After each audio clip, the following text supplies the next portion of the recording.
In this video, we are going to see about organs of speech. First of all, we are going to see what is called as speech sounds. Various organs involved together in the productions of speech are called as speech sounds, or we call it as vocal sounds or vocal organs. So not only this, the study of speech organs also help us to determine and to understand how each organs are involved in the productions of speech.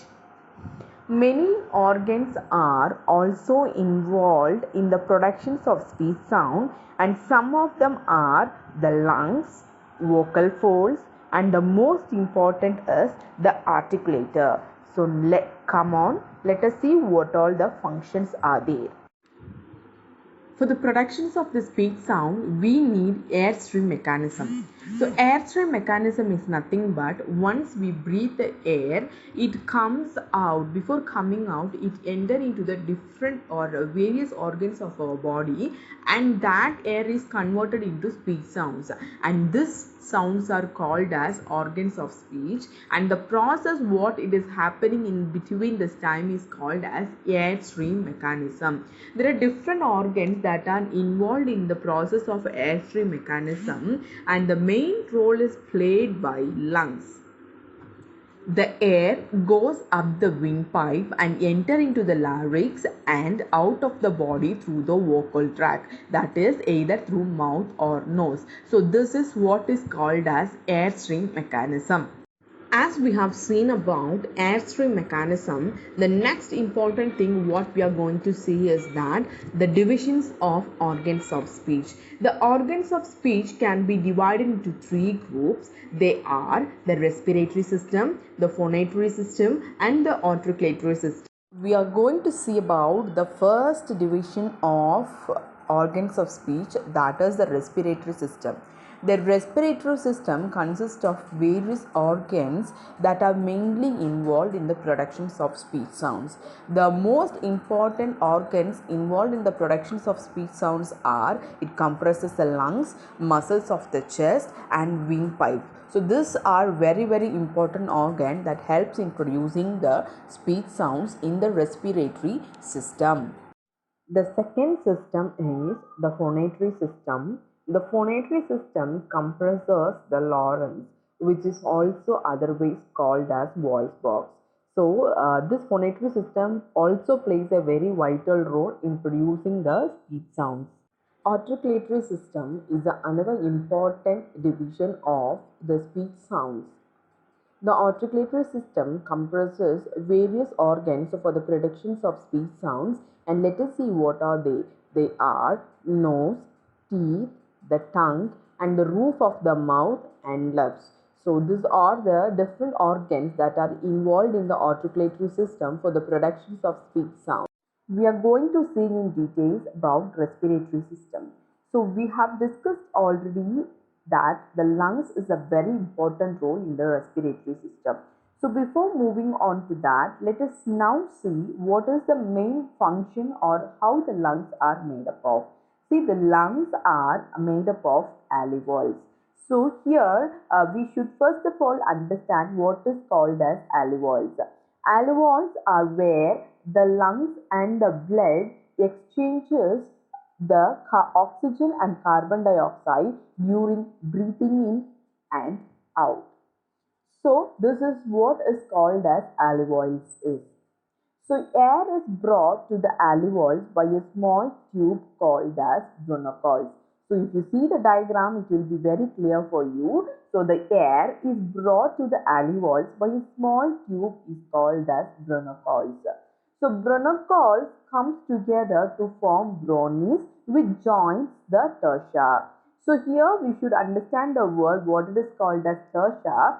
Tertia is commonly called as windpipe.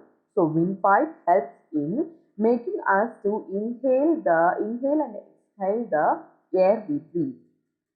So the windpipe is about 4 inch long and less than an inch diameter in most of the people.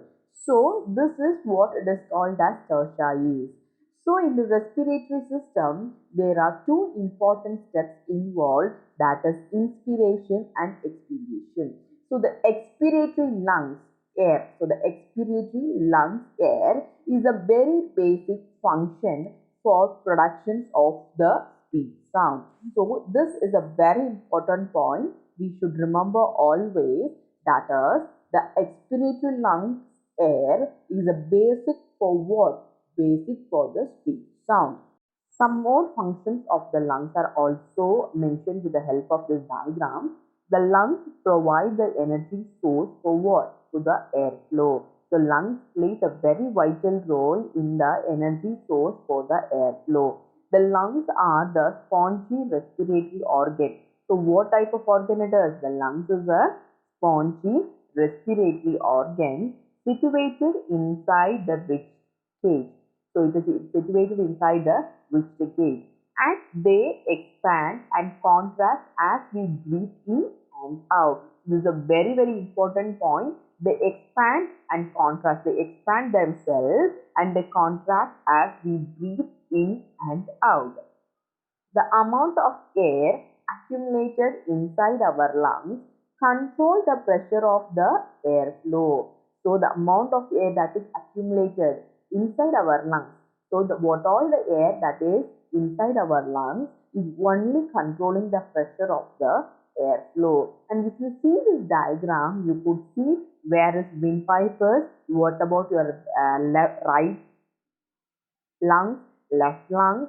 So this diagram gives you a clear idea about the functions and the structure of the lung. So far, we have seen about the respiratory system and the functions of the lungs for the creating the speech sound. And this diagram is the phonatory system and the larynx viewed from the above. So please see the diagram carefully. In the phonatory system, the main function is played by the vocal folds. Vocal folds are like a pair of lips placed horizontally from front to back.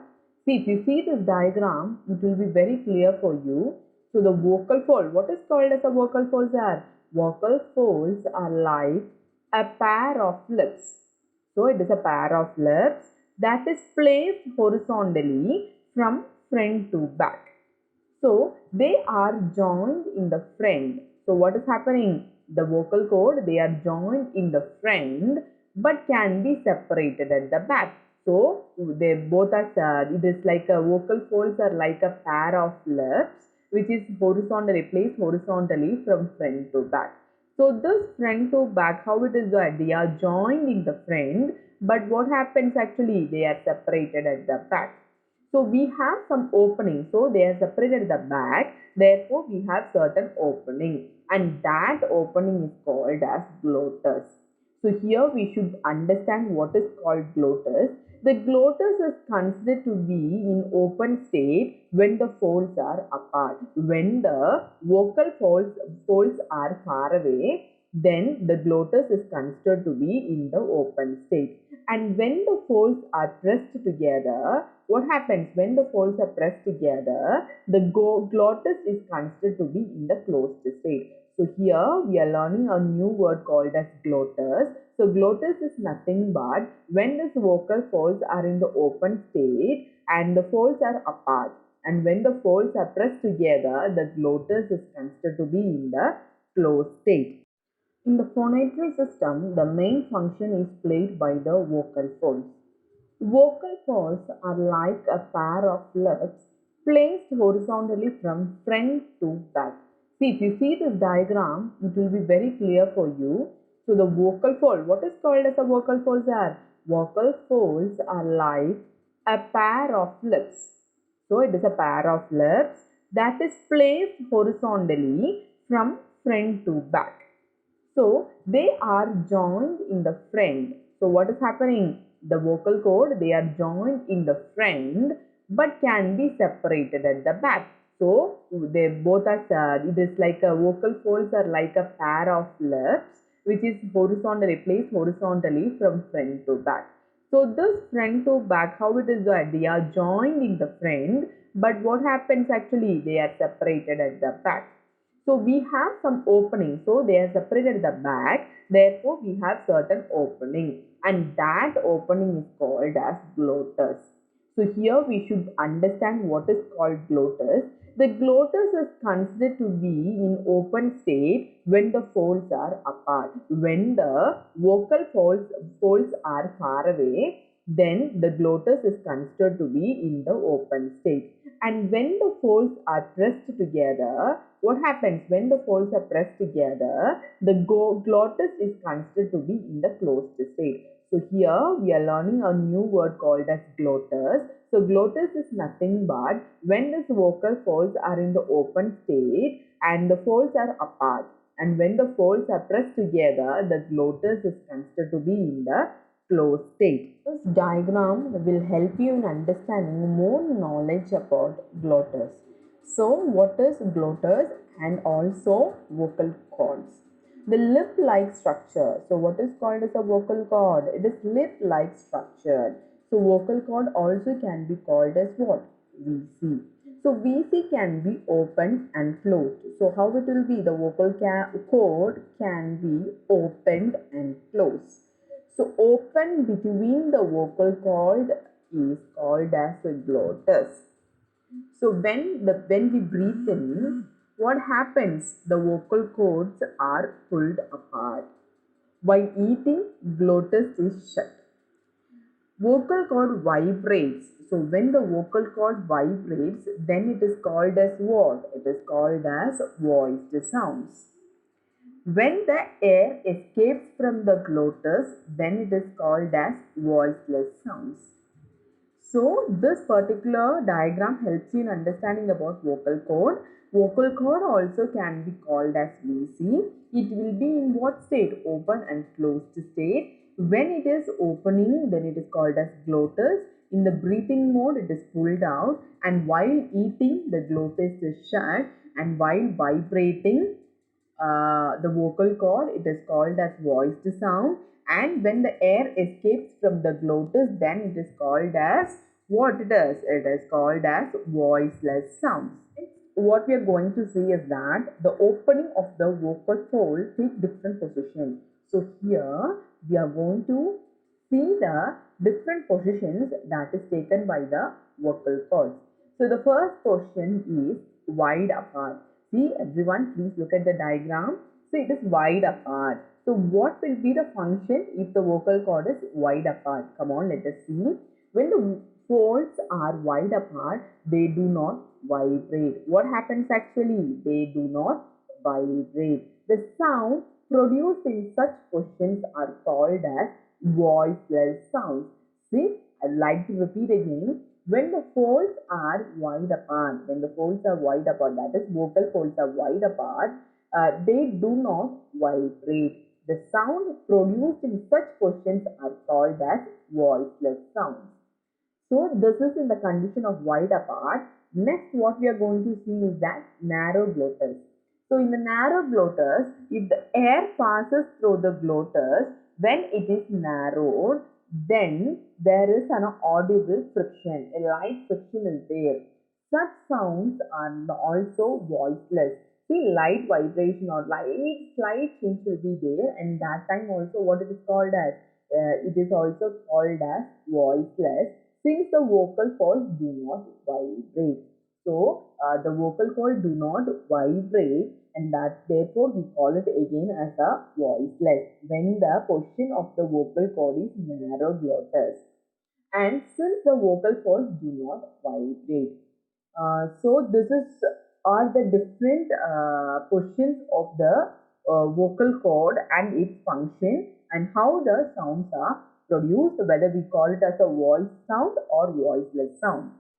So far we have seen the functions of vocal cord, and now we are going to see the function of the larynx. So the larynx is also otherwise called as a voice box, which is very important for creating the sound. So the larynx is also called as what? We have discussed already. It is called as a voice box. And this small box, so this is a box and it is a small structure situated in the front of the throat. Where it is situated? It is situated in the front of the throat, and where there is a protuberances. And this is the reason why we call it as Adam's apple. So in the beginning of this video, I told you that there are three divisions of organs of speech. So far, we have completed seeing the respiratory system and the phonatory system. And finally, the most important system is the articulatory system. See, the articulatory system is a transformation of sound. It is going to transform the sound into intelligible speeches. Intelligible speeches. So the articulatory transformation. So what is the main function of the articulatory system? The main function of the articulatory system is to transform the sound into intelligible speeches. And these speeches can be divided into two, or it can be called in two ways. That is either in the active or in the passive. For this function, there are many organs that are involved for the productions of speeches, and let us see what all they. So they are pharynx, the teeth, alveolar ridge, hard palate, the softer velum behind it, the lips, tongue, and the nose and its cavity. So these all are important organs that are involved in the function in the articulatory system for the productions of the speech sound. Let us see in detail about the articulatory system. See, the roof of the mouth consists of certain organs, and they are teeth ridge, hard palate, soft palate, and ulnar. So what is called as a soft palate? Soft palate is nothing but it is a soft and fleshy area in the mouth. Okay. So now let us see what is called as hard palate.